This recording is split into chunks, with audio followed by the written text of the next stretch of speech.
Anthea Robles. Where did you get the name Anthea? I don't know. My father got it. Is it a Greek name? Yeah, He likes Greek mythology. not really. He just likes the name. Yeah. Okay, let's go to the question.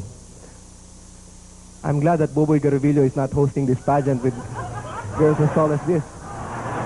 But anyway, supposing that the people you meet abroad could not tell a Filipino apart from other Asians, you know, to some other people, other races all look alike, no? What would you do to enable them to tell the difference? In other words, paano mo ipalalabas yung pagka-Pinoy mo?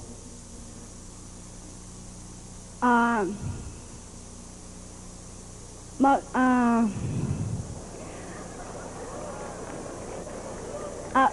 gagawin ko yung kung ano ako. I'm a Filipino. Papakita ko sa kanila na Filipino ako. Yung kung ano ako ngayon, yun ako.